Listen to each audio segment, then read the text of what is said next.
BJP প্রার্থী অর্জুন সিং কাঁচরাপাড়ার ঘটক রোডে মুকুল রায়ের বাড়িতে পৌঁছে গিয়েছেন অর্জুন সিং। এ বিষয়ে আরো বিস্তারিত জানবো। অরুণ আমাদের প্রতিনিধি রয়েছেন আমাদের সঙ্গে। অরুণ, কি কারণ, কেন গেলেন মুকুল রায়ের বাড়িতে অর্জুন সিং? দেখো, হালি শহরে তিনি প্রচার পর্ব সারতে গেছিলেন, সেখান থেকে মুকুল রায়ের বাড়ি একেবারে কাছে। তিনি হঠাৎ করে তিনি মুকুল রায়ের বাড়িতে যান এবং মুকুল রায়ের পা ছুঁয়ে আশীর্বাদ নেন। তিনি বলেন যে তিনি অনেক বর্ষিয়ার নেতা, দীর্ঘদিনের নেতা, এবং তার পা ছুঁয়ে আশীর্বাদ করেন। এবং তিনি বলেন তার সঙ্গে বসে কিছুক্ষণ চা খেলাম, কিছু আগেকার দিনের কথা আলোচনা হলো, সেই সব নিয়ে আলোচনা করেছিলেন। এবং তিনি বললেন তিনি তার মাথায় হাত রেখেছেন, এটাই তার কাছে অনেক আশীর্বাদ।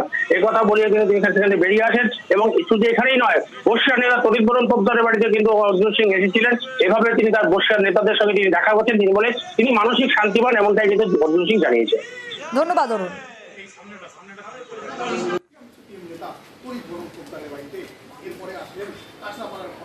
মুকুল বাবু, শরীর ভালো আছে? অর্জুন বাবু এসেছিলেন, কথা হয়েছে ওনার সাথে? কি বললেন অর্জুন বাবু?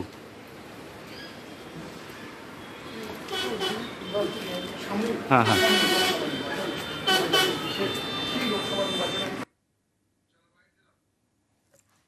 দেখুন, আমি আশীর্বাদ নিতে গেছিলাম তরিৎবাবুর কাছেও, আশীর্বাদ নিতে এসেছিলাম মুকুলদার কাছেও। আমি আশীর্বাদে মানে পাওয়া যোগ্য, কেন আমার সঙ্গে ওনার বহু পুরনো রিলেশন। আমি পার্সোনাল রিলেশনটাকে বেশি গুরুত্ব দিই রাজনীতি থেকে। ওনার আশীর্বাদ নিলাম, উনি আমাকে বিজয় ভব বললেন, উত্তরই পড়ালেন।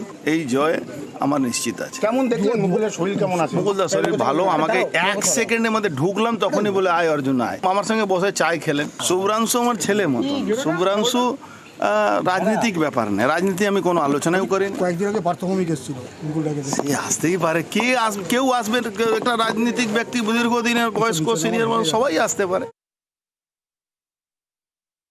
হাওয়াকে আর বাতাসকে, আগুনকে কেউ আটকাতে পারেছে আজ পর্যন্ত?